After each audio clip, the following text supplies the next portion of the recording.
You did everything right. You studied hard, got the job, worked your way up, and now you're making more money than you ever thought you would, and somehow you still feel completely broke at the end of every month.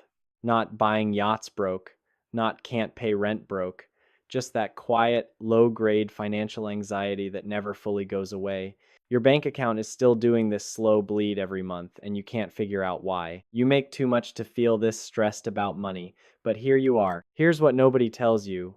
$80,000 in America in 2026 is not what $80,000 sounds like on paper. And once you understand exactly where the money is going, it's going to make complete sense and it's going to make you a little angry. My name is Tom, and I spend way too much time thinking about money, financial psychology, and the massive gap between what people earn and what they actually get to keep. If you're new here, make sure to hit that subscribe button. And if this video ends up finally explaining why your paycheck seems to vanish every month, give it a thumbs up. It helps more than you know. If you're anyone who has ever stared at their salary, then stared at their bank account, and wondered how those two numbers can possibly be connected, this one's for you. The first problem is that $80,000 is a fiction. Nobody takes home $80,000. $80,000 a year sounds like $6,667 a month. That's the number people mentally budget around. That number doesn't exist. Here's what actually happens. Federal income tax at that level, you're in the 22% marginal bracket, though your effective rate lands closer to 14 to 16% once deductions are factored in. Then FICA, Social Security, and Medicare comes off the top at 7.65%. Then state income tax, which is 0% if you're in Texas or Florida, and can hit 9 to 13% if you're in California or New York. In a mid-tax state, you're taking home somewhere between $56,000 and $60,000 a year. That's $4,700 to $5,000 a month. You don't earn $80,000, you earn $80,000 and then the government goes first. That $6,667 figure you've been mentally budgeting around, it doesn't exist.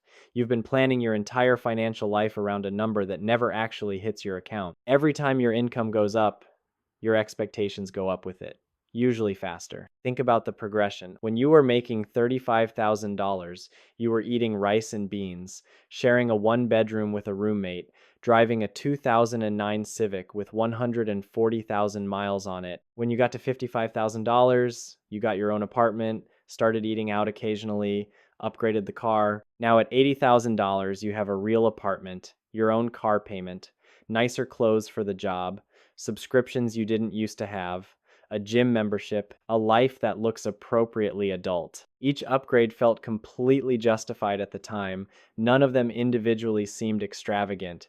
Together, they absorbed every single raise you got. Lifestyle inflation doesn't announce itself. It creeps in disguised as, I can finally afford to live like a normal adult, and by the time you notice it, it's just to your life. Most people at $80,000 have no real idea what they spend every month. Not because they're careless, because modern spending is specifically designed to be invisible. Think about your subscriptions. Netflix, Hulu, Spotify, Amazon Prime, iCloud storage, the gym, that meal kit you barely use, the news app you forgot about. That stack runs $150 to $250 a month for most people. You're not consciously choosing to spend that, it just drains out. Convenience spending, DoorDash, Uber, Instacart. Add it up honestly for a month, and most people at this income level are spending $200 to $400 without thinking about it. Insurance. Health insurance premium, car insurance, renters, or homeowners insurance, your phone protection plan combined, that's $400 to $700 a month. And interest, student loans, car loan interest, the credit card, you're carrying a balance on $300 to $600 a month in many cases, just in interest, not principal. Interest, these invisible categories alone can run $1,000 to $2,000 a month before you buy a single intentional thing. You're not broke because of the things you chose to spend money on. You're broke because of the things you forgot you were spending money on. The average American spends 33 to 40% of take-home pay on housing. At $4,800 take-home, 35% is $1,000 $680 a month on rent or mortgage. In most mid-sized cities in 2026, that gets you a modest one-bedroom or a small two-bedroom outside the city center. If you live somewhere with higher costs, Austin, Denver, Seattle, any coastal market, that same 35% might not get you a one-bedroom by yourself. So you either spend more than 35% or you live somewhere smaller, further out, or with a roommate at an age where that feels like a step backward. You make too much for housing assistance, you don't make enough for housing to feel comfortable, you're stuck in the gap. And by the way, your parents bought a three-bedroom house at your age on one income. That house costs 2 to 3 times their annual salary. Yours costs 5 to 7 times yours. That's not a personal failure. That's math. Let's say you drive a reasonably new car. Nothing crazy, not a truck, not a luxury brand, something sensible and practical. Here's the true cost.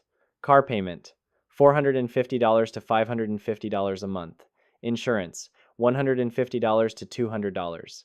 Gas, $150 to $250 depending on your commute. Maintenance averaged over time, brakes, tires, oil changes, unexpected repairs, another $100 a month conservatively. You're spending $850 to $1,100 a month on a vehicle. That's over $10,000 a year going to an asset that loses value every single day and sits parked 95% of the time. $10,000 a year invested at 8% for 25 years is $730,000. That sensible car decision is quietly one of the most expensive choices you make every year, and most people make it on autopilot. Here's something nobody talks about.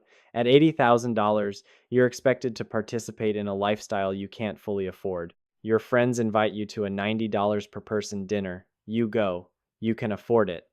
A colleague is getting married in Cancun, flights, hotel, new outfit. You go. You can afford it. Office, happy hours, birthday trips, housewarming gifts, each one is technically within reach. The sum of them is quietly destroying your savings rate. And here's the psychological trap. You no longer have social permission to say, I can't afford that. At $80,000, saying that feels embarrassing. So you spend money you shouldn't, feel quietly resentful about it, and still end the month with nothing saved. You've been promoted out of broke culture and haven't quite made it into wealthy culture. You're in financial limbo, and nobody around you is going to point that out. Most people at $80,000 are leaving thousands of dollars on the table every single year. If your employer offers a 401k match and you're not contributing enough to capture the full match, you are turning down free money. That is not a figure of speech. If you have a high deductible health plan, an HSA, a health savings account, is triple tax advantaged. Contributions go in pre-tax, grow tax-free, and come out tax-free when used for medical expenses. Almost nobody maximizes this. And the IRA, $7,000 per year contribution limit. The majority of people earning $80,000 contribute nothing. Here's the part that should genuinely make you angry. Contributing $6,000 a year to a 401k drops your taxable income from $80,000 to $74,000. You pay less in taxes and build retirement savings at the same time. The money isn't gone, it's repositioned. You get to keep more of it. The government built escape hatches into the tax code. They're sitting wide open. Most people walk right past them. Median individual income in America is around $52,000 a year. Median household income is around $84,000, and that number is pulled up by two-income households. What this means is that at $80,000, you're doing well in raw income terms. The problem is the cost structure of modern life was not built for a single income. Rent, groceries, insurance, car costs, these don't cut in half because you live alone.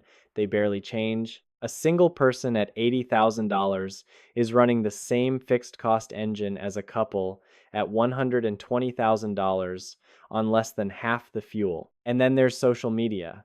You're scrolling past people who appear to be living large on far less. What you're not seeing, dual incomes, family money, debt they're not showing, or a carefully curated highlight reel of their best 5% of days. You're comparing your full financial reality to someone else's Instagram caption. One of the most disorienting financial experiences is earning a number that sounds impressive and still feeling like it isn't enough because nobody validates that feeling. You feel guilty complaining about money at $80,000. What are people making $30,000 supposed to say? You feel inadequate around people making more.